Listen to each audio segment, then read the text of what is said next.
Bibles, if you want to go to Daniel chapter 2, we're going to pick up the second half of the chapter today. We'll start around verse 24. You got handouts there. I think you can pass out colors if you want, so if you need to color the picture on that, or you can do that as your take-home paper for later. That'll be fine.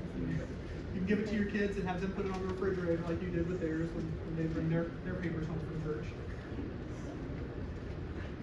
All right, well, we're working through the book of Daniel, and last week we introduced chapter 2 and kind of laid the foundation for what's the culmination of this chapter is going to be the dream that Nebuchadnezzar has. Let me just kind of quickly remind you of where we've been. Remember, Nebuchadnezzar at the beginning of the chapter wakes up from a horrible dream, and he is terribly bothered by it. And whether he can't remember any of it, or he can't remember some of it, or he's just trying to test his wise men, any of those possibilities, he calls the wise men in. He says, okay, you're going to have to explain this dream to me. And remember, they're like, okay, sure. And they're waiting for him to tell them the dream. And he says, no, you're going to tell me the dream and what it means. And they're kind of, how are we going to do that? And he says, well, look, if you're not that good, you're not that good. I'll just wipe out all of you.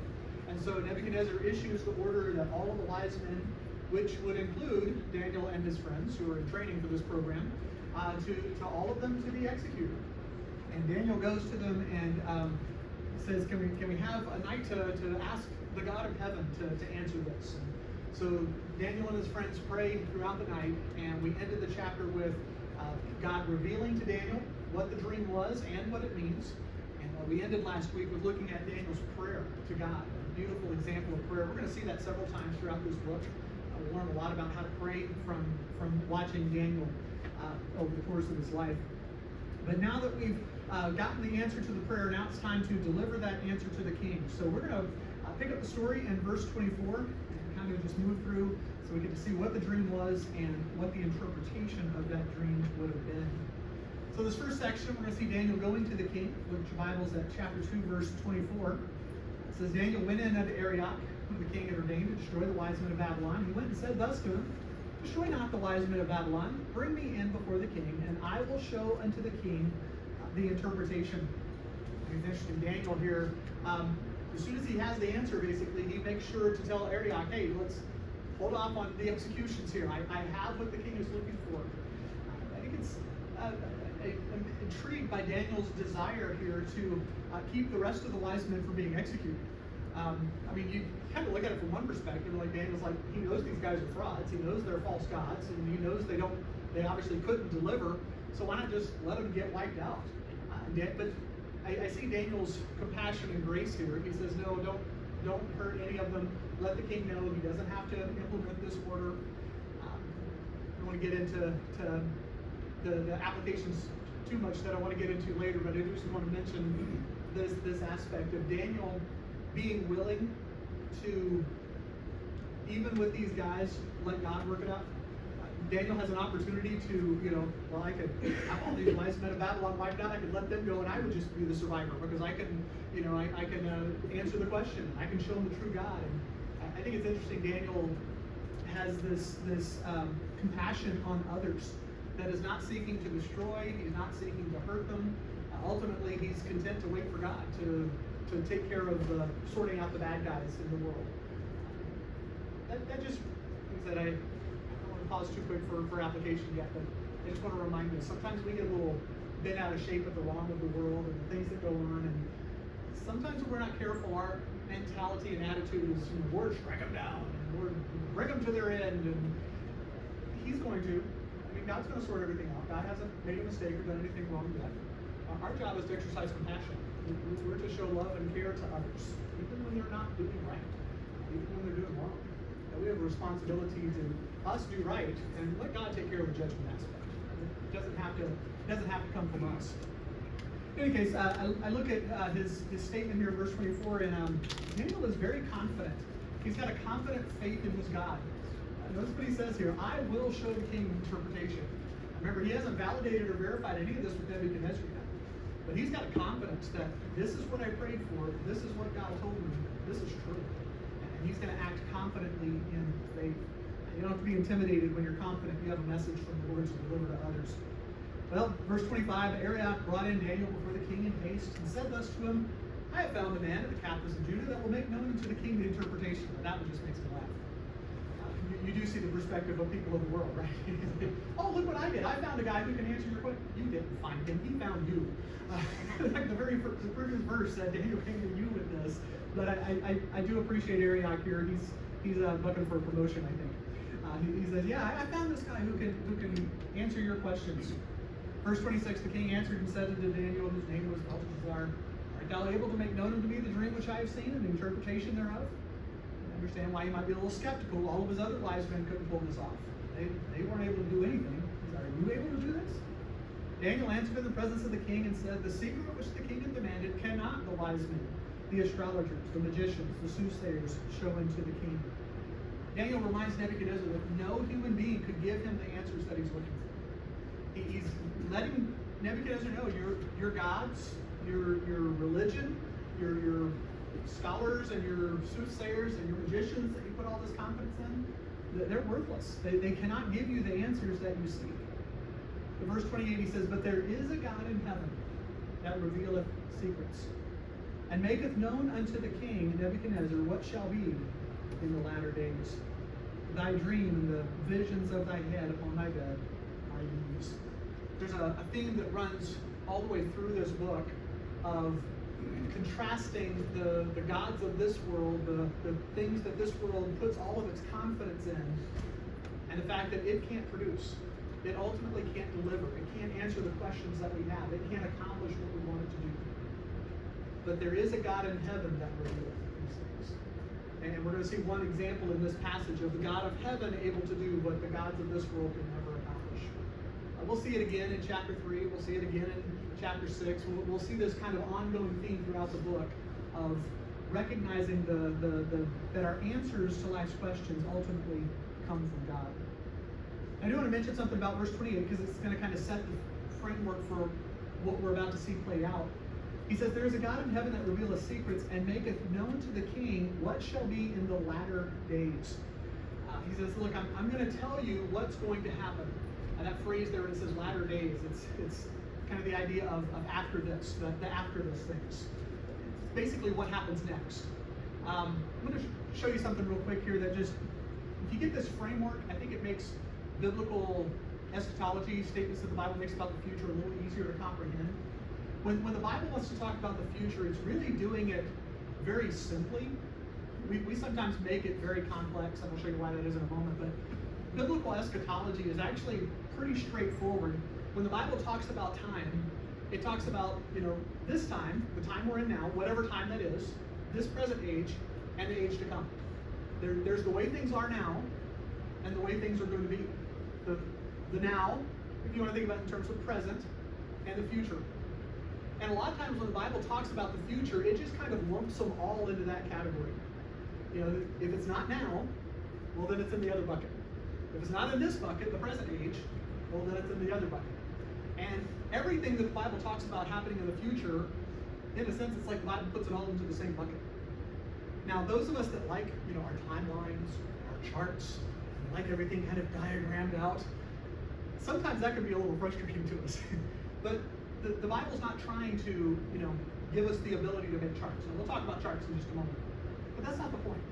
The point is God's telling us, I know what's coming. And so he talks about a lot of things in the future, and you'll see a lot of these passages that talk about the future don't try to give a lot of detail. They don't try to explain this and then this and then this. Think about the Old Testament, how it referred to the coming of Christ. You get all these passages that talk about when the Messiah comes, he's going to rule and he's going to reign. You get all these passages that talk about when the Messiah comes, he's going to suffer and he's going to die. They're all in the same bucket. This is all stuff that's going to come in the future. And so when you look at it, it kind of seems all mixed up. Like, you understand why in their time they're looking at it like, how's that going to work? How can he suffer and die and be a king? How can he rule and reign and be persecuted? It didn't always make sense to them. Now, because we're hindsight, we're looking back on those things and we're like, oh, okay, yeah, I see how that works. It kind of makes more sense to us. Hindsight's 20/20. But just recognize when the Bible talks about the future, it's just putting anything that hasn't happened yet kind of into the same bucket. So when he says the latter days, he's actually, we're going to see in this passage describe essentially everything that happens, or a lot of stuff that happens from Nebuchadnezzar, the president, on. It hasn't happened yet, but the next thing that's going to happen to you, Nebuchadnezzar, is this. So he's describing everything in that other bucket, that age to come. So the latter days that he's describing here, he's not just talking about, we think of it in our perspective, the end times. Well, there's implications for this because the actual end times are in that bucket. But there's other things that now from our perspective are the past that were also in that bucket. Does that make sense? I'm not trying to be confusing enough, but if you simplify it, when you're reading the Bible and it's talking about the future, just understand the future is all in the same bucket. They are different events, they are distinct events, and there will eventually over time be things that we can recognize about them. We will be able to make some timelines sooner or later. I'll even show you some here in just a moment.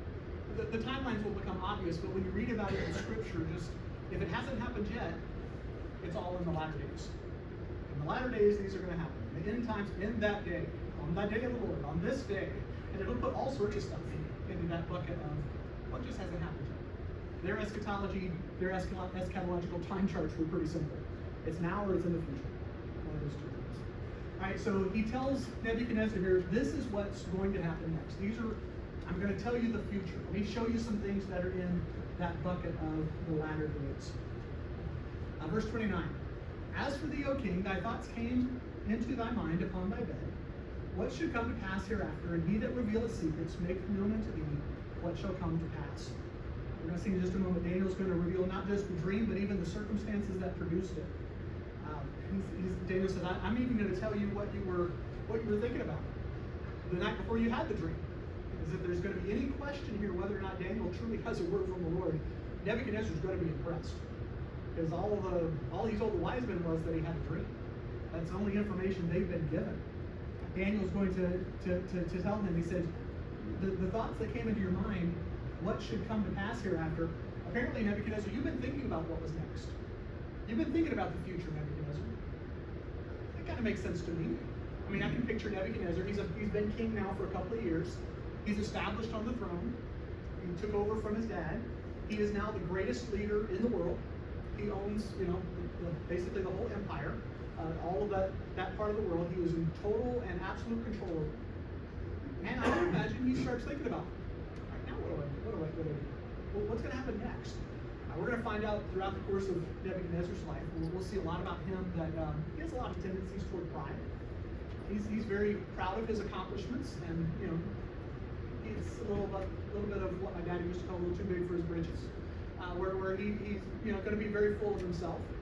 And we're going to see that tendency. So my guess is he's been sitting around thinking, I am the top of the heap here. I'm the king of the world.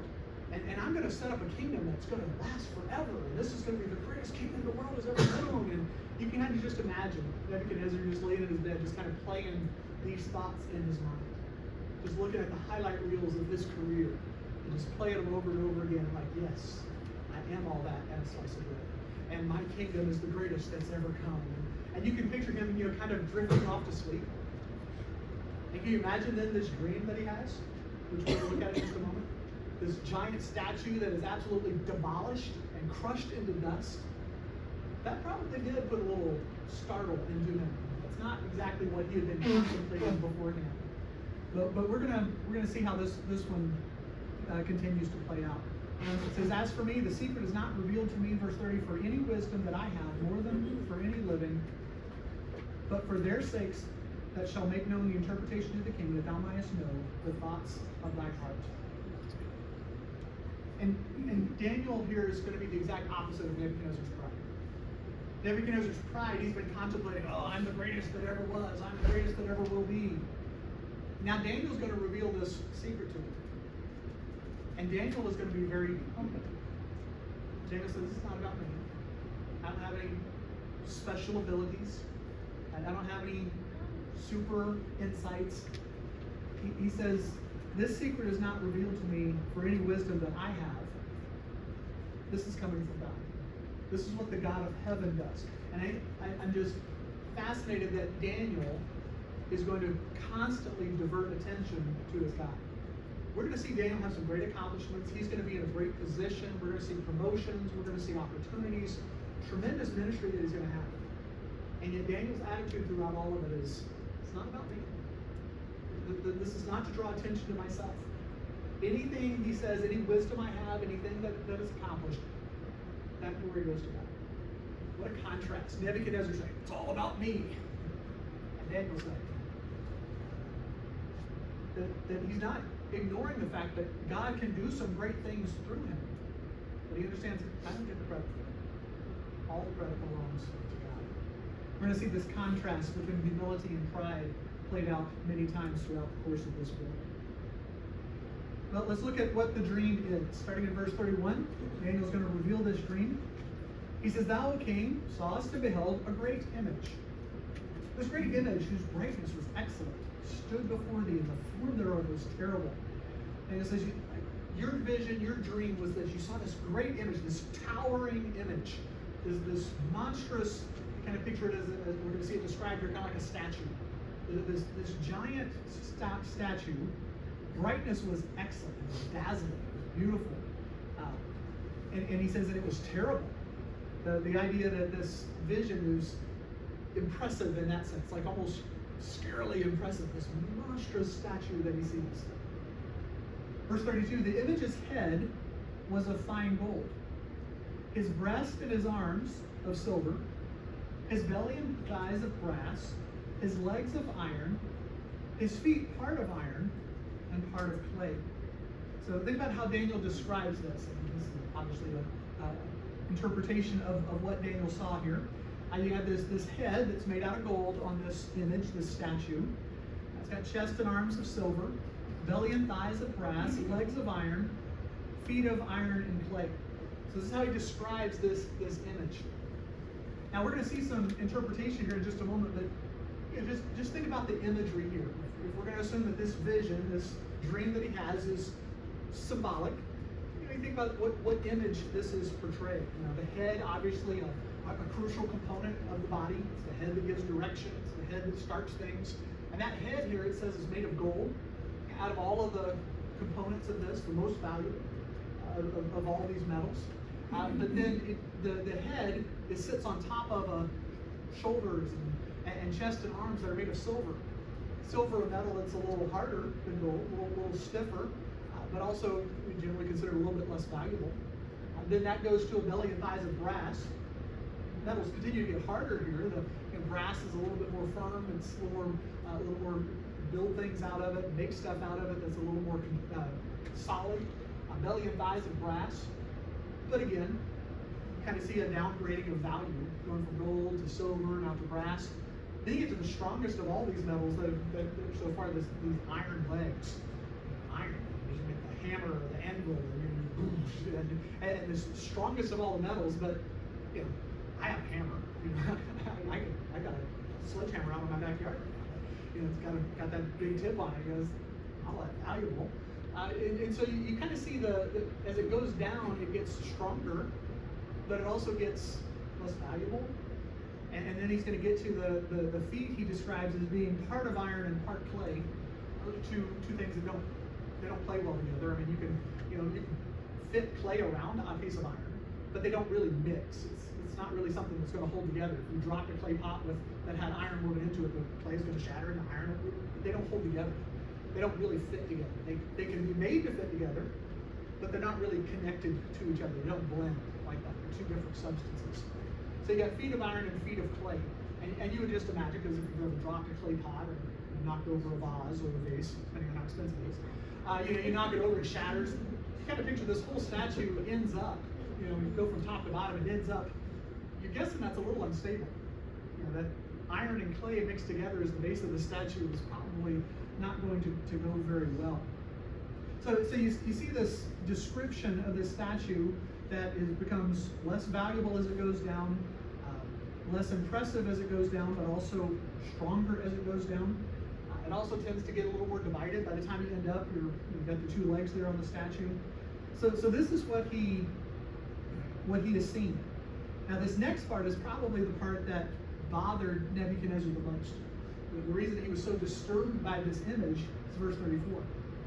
Thou sawest till that a stone was cut without hands, which smote the image upon his feet that were of iron and clay, and brake them to pieces.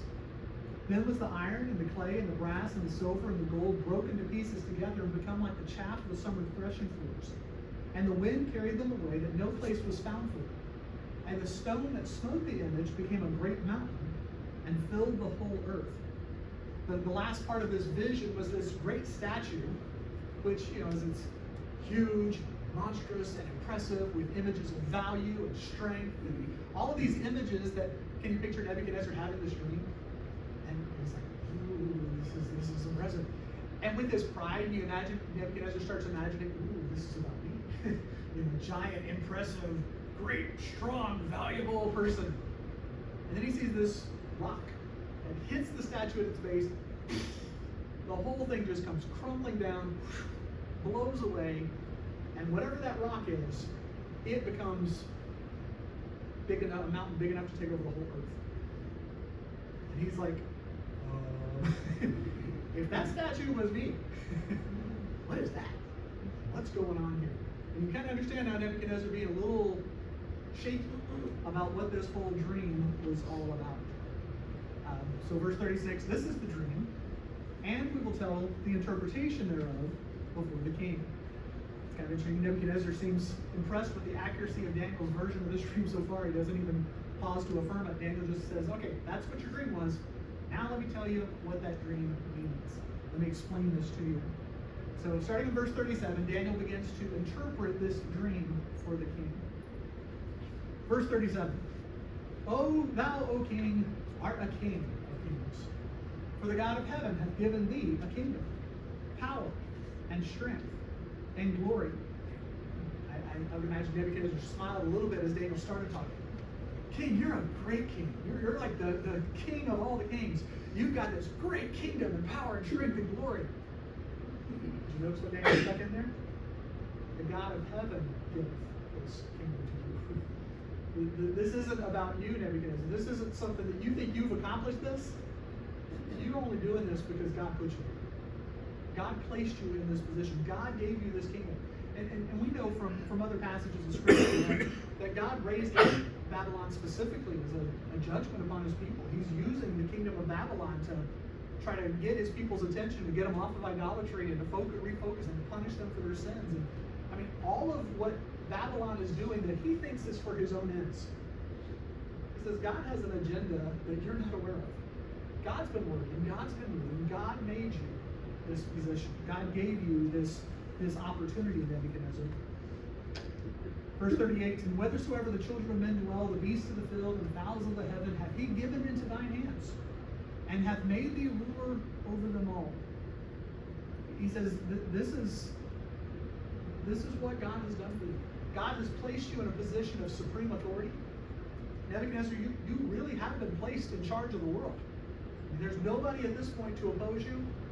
All these domains are under your authority, under your control. But don't forget, God put you there. You're here because of God.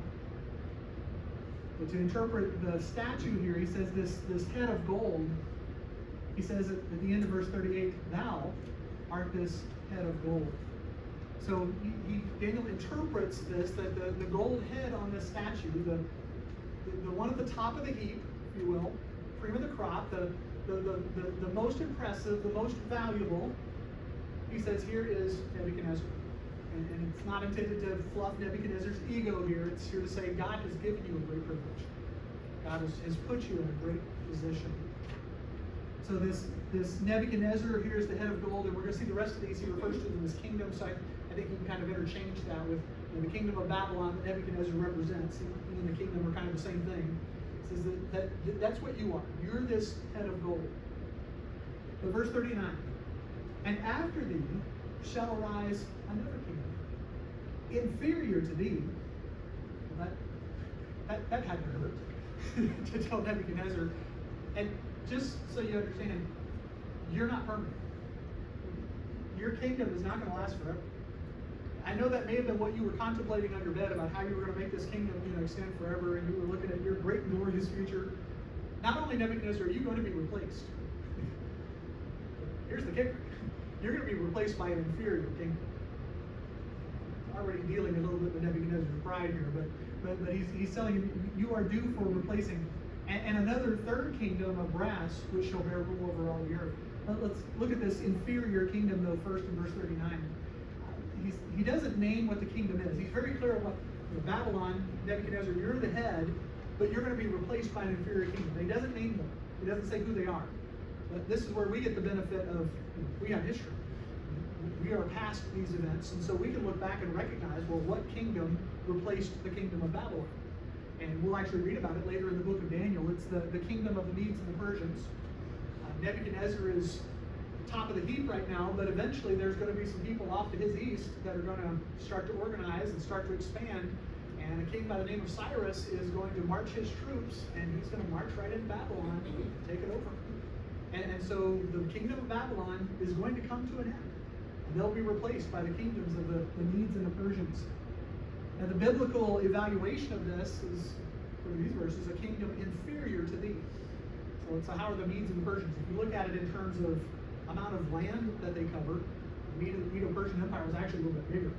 So what does he mean when he says this next kingdom is inferior? Well, just like silver is a little less valuable than gold, it's a little stronger, but it's a little less valuable than gold. I think that's part of the symbolism here.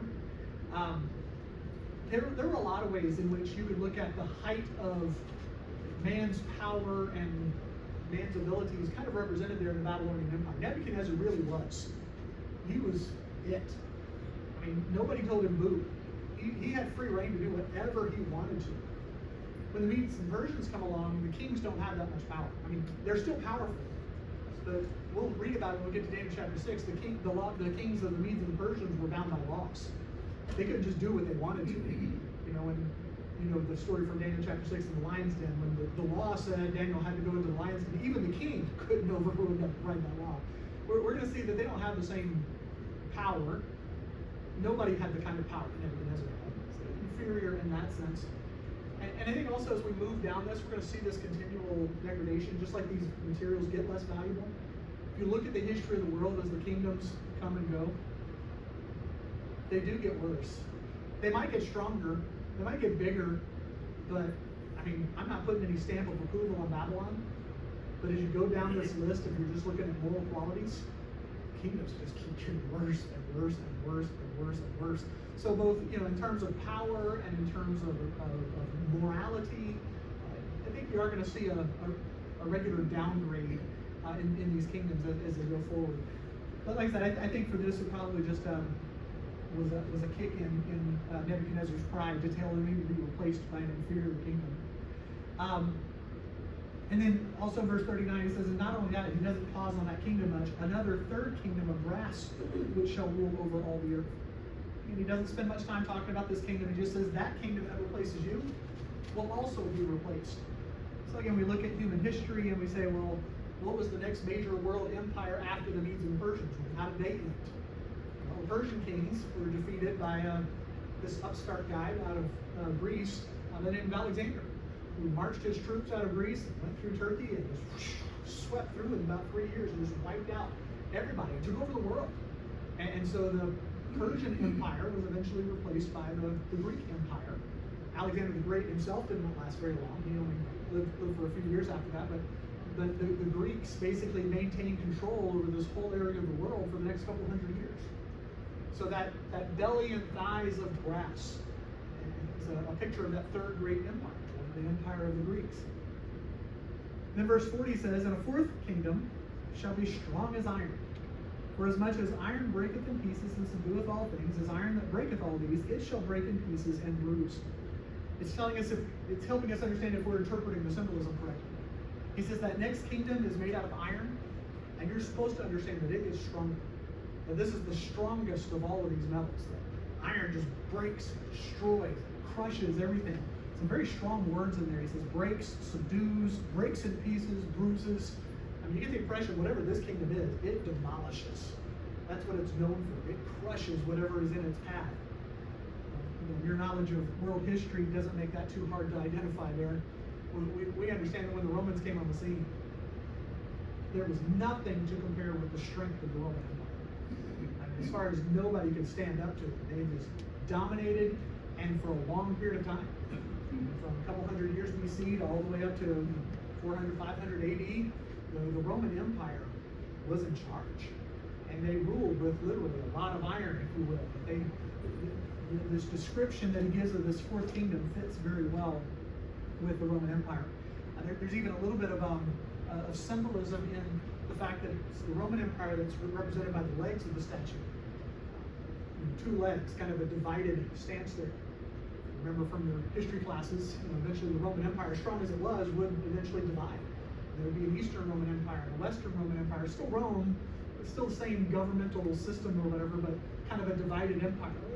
It's kind of present in the imagery there. So it's kind of remarkable. You think about God giving this vision to Nebuchadnezzar, this prophecy, we'll give the dates for about 600 BC. You're talking hundreds of years before any of these things would happen. And even if you're going to say, well, maybe God didn't really know the future. Maybe Daniel just wrote the book, at the end of his life. The farthest you'd get is the Medes and Persians. Daniel wouldn't be able to predict, Alexander the Great and the Roman Empire apart from God. So this is kind of laying out for us this succession, if you will, of world kingdoms from Daniel's time going into the future. Right, there's more statue left. So what do we got? Verse 41. Whereas thou sawest the feet and the toes, part of potter's clay and part of iron, the kingdom shall be divided, but there shall be in it the strength of the iron, for as much as thou sawest the iron mixed with iron clay. And as the toes and the feet were part of iron and part of clay, so the kingdom shall be partly strong and partly broken. Whereas thou sawest iron mixed with miry clay, they shall mingle themselves with the children of men, but they shall not cleave to one another, even as iron is not mixed with clay. Now the image here is as the statue continues to go down, as time continues to pass, which is what we've been seeing as time going by, the era of history, that these legs of iron, he says, eventually, they don't go completely away. There's still iron in the feet. There's still some connection to this iron kingdom, but it's scattered now. It's mixed. I'm trying to overplay the imagery, but if you look at your feet, your feet kind of they spread out flat, and toes kind of divide. I mean, there's this picture of this kind of scattering. That's what he describes there. He says they shall not they shall mingle themselves with the seed of men. It's almost like elements of this empire get kind of scattered. He says through the seed of men, kind of scattered throughout the world. It's like the empire is primarily gone itself, but the remnants of it, if you will, kind of get scattered throughout the world. So it's connected to Rome. It's got some elements of Rome, but it's not the same thing as Rome. The term I'll use here, because he talks about it being mixed, about the iron and clay mixed together, mingled with the seed of men. I put Roman in quotation marks there because it is iron. It's connected to Rome. There's something that's very reminiscent or connected to the Roman Empire still there, but now it's spread out and mixed out. That's not a bad description, if you think about it historically, of what happened to Rome. Remember, Rome technically was not ultimately conquered. Rome just kind of fizzled out. And the laws and the systems that Rome established still are very much present with us today. And that kind of system is still there. We still connect a lot of what we do today back to some of the things of the law systems, the justice systems, and you can find roads from the Roman system that are still in effect. So I think that description there, this dispersing, ultimately is a great description of what would happen ultimately to the Roman Empire. Now, let me just point you to something. We're going to see another vision in chapter 7 that's going to take kind of these ideas and flesh them out with a lot more detail. There's a lot more to say about each one of these things that we're going to come back to later. So for right now, we just want to get what God was trying to say to Nebuchadnezzar. That you're here, but this is where things are going. I'm showing you where you are, but I'm telling you about the latter days. I'm telling you what's going to come down the road, what's going to pass down. All that brings us to verse 44. He says, "Now in the days of these kings shall the God of heaven set up a kingdom, which shall never be destroyed, and the kingdom shall not be left to other people, but it shall break in pieces and consume all these kingdoms, and it shall stand forever. For as much as thou sawest that the stone was cut out of the mountain without hands, and that it brake into pieces the iron and the brass and the clay and the silver and the gold, the great God hath made known to the king what shall come to pass hereafter. The dream is certain, and the interpretation thereof is sure. This is really the great climax of the vision. The vision ultimately wasn't about the statue. The vision is ultimately about that rock, that stone that became a mountain. And according to verse 44, he says that stone there, he says, is the kingdom of the God of heaven. The kingdom of the God of heaven is what's pictured by that stone that hits the statue and brings it to its crashing down. That every element of what had gone before is now replaced by this, and that this kingdom is truly going to rule over all of the earth, over all of the world. So this kingdom of the God of heaven that he describes. Let's make a couple of observations about that. What about this kingdom? What is this kingdom that he describes? First of all, just a statement about its timing. He tells us, in a sense, when this kingdom is established, in the days of these kings. In other words, the ones he had just described, after those things have occurred. It's the last thing on the statue. It's after all of this progression has taken place. When all of those kingdoms have taken place, they will be replaced by this kingdom. So it is at the end. It's after the final of man's kingdoms. God's going to set up his kingdom. Its origin, verse 44 says very plainly that this kingdom is established by God himself. So in the days of these kings shall the God of heaven set up a kingdom. This isn't something that man's going to accomplish. This isn't something that people are going to put together and organize and fix. No, this kingdom is established by God. Remember the rock, we said it was cut without hands. People didn't have any input in this. This was supernatural in origin. God's going to establish this kingdom. Incidentally, just kind of focus in on that phrase. In verse 44 when he says, the days of these kings shall the God of heaven set up a kingdom.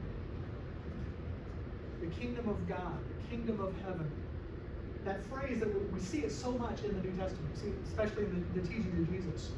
This is the verse that comes from. And so you got to remember this verse whenever you're reading through the Gospels. When Jesus talks about the kingdom of God, the kingdom of heaven, this is the verse that would have been pulled up in every one of their minds. They knew their Old Testament. They knew the prophecies of Daniel.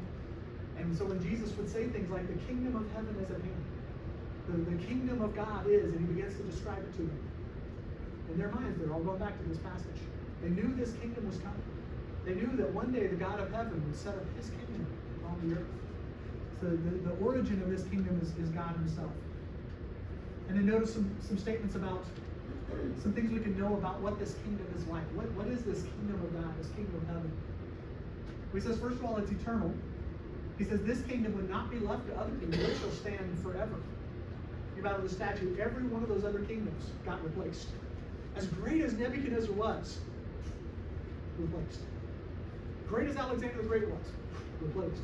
As great as the Roman Empire, replaced. Not this one. There's nothing like this kingdom. It's the final kingdom, never to be conquered. Notice we say it's a literal kingdom.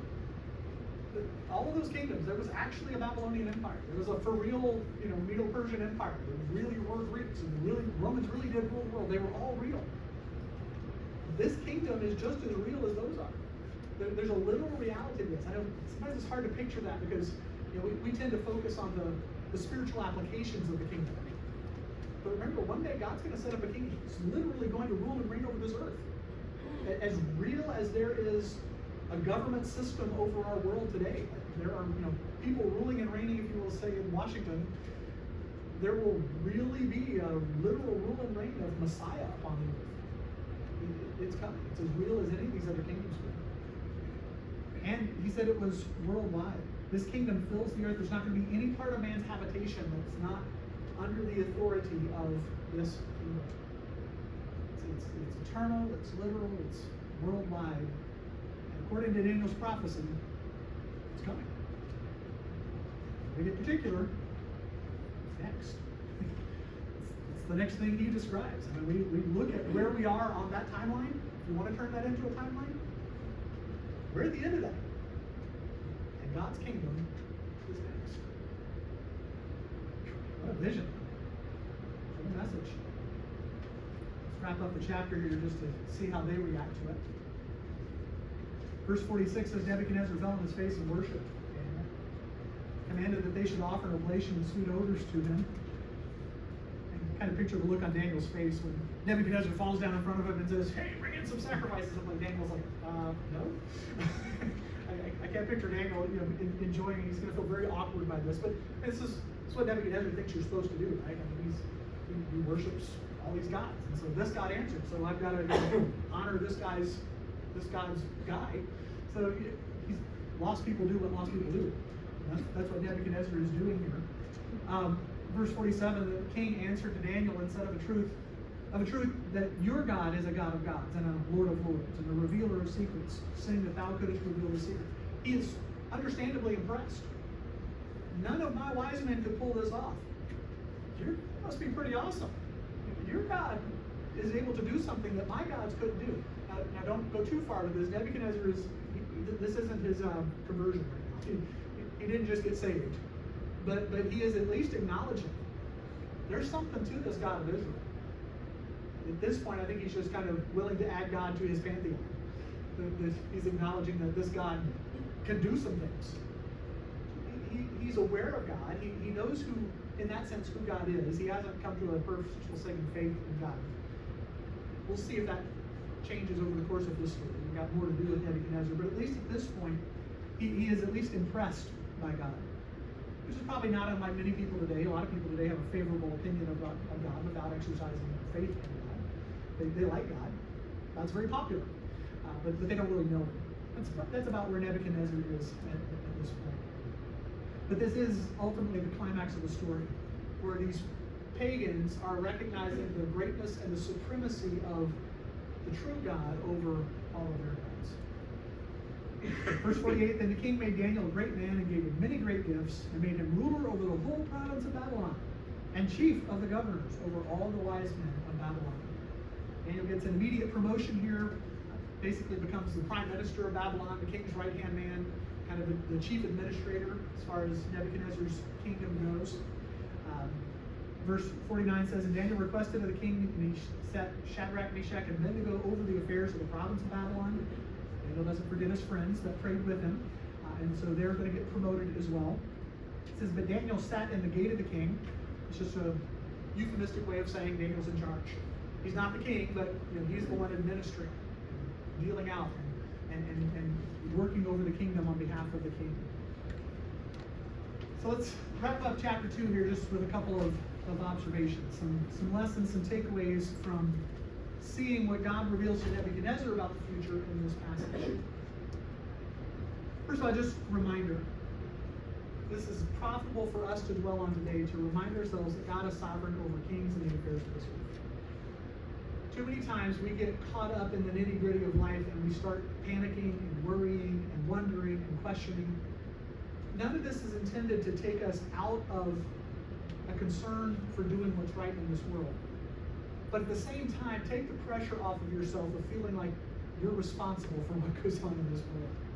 But there's a God in heaven who raises up and brings down. He accomplishes his will no matter who's sitting in the chair in Washington. We're going to see a lot in this book that's going to give us, I hope, a lot of great comfort as we get closer and closer to November. I think things are going to get crazy, and a lot of people are going to be saying all sorts of things and to say we haven't seen nothing yet, we ain't seen nothing yet. And there's going to be lots of opportunity for us to question, what's going on? What's going to happen? Who's in charge? Always remember who's in charge. But there's a God in heaven who is working even through the rising up and the bringing down of nations. I don't know what God's future is for America. I don't know if we're up or down, where we end up. But I know God's in charge. And it's our responsibility to do what's right every day. Just resting and assured the fact that God knows what he's doing. That can help us in a very personal way, that God is omniscient. He knows everything, including the future. We don't know what's next. God does. I don't know what's happening this afternoon. I don't know what's happening tomorrow. I can't tell you what life will look like 6 months from now. I don't know somebody who does. And he's not worried. I think we'll make it. There's a God in heaven who knows what's going on. And then we take comfort, realizing that God's kingdom's coming. no matter what happens in this world, it ends well. And I've read the back of the book. God does. He does. His kingdom is going to be established, no matter what man's kingdoms do in the meantime. There's a lot of yuck on that statue, but it ended with God's kingdom being established in the earth. And that's where we're headed as well. A couple of quick statements as we wrap up for today. Lighthouse Fellowship. This is a bi-monthly fellowship for widows and widowers. There's potluck lunch after the morning service in the Mullinex Fellowship Hall. So make sure you check on that. That's going to be on April the 14th. Then also just a reminder, I know we don't like thinking about this, but speaking of things that are coming, hurricane season is coming. So just a reminder, the college extends an invitation to the campus church family. If you need a shelter, if you need a place to go when there is a storm coming, the college invites the church family to come on campus. We've got some of the best buildings in Pensacola here. The only thing you need to do with that is, if you are interested in that, is send an email to signup@campuschurch.com, because what that does is it puts you on the email list, so that when there is a storm in the Gulf, they send you the information. They tell you what buildings and what time things will be open and where to go and things like that. So if you want to be on that email list for hurricane shelter, just send an email to signup@campuschurch.com and just say, I want to be on the list. And they'll take care of contacting you if the need ever arises. And then the last thing is to remind you that there is a sandwich fellowship after church this morning. Most of you have signed up and are going. If you haven't signed up, come on over anyway. We got plenty of food. We're going to have sandwiches over at the gathering place right after the morning service. And as soon as we're done eating, we'll set up all the tables and put together 200 Word and Giggle bags. Megan and the leaders are going to be there. They'll bring all the supplies, and we'll just knock that out and hopefully be a blessing and encouragement, and even see the gospel spread over the next couple of weeks and months in the community where at Sacred Heart. So I hope to see you there right after church this morning.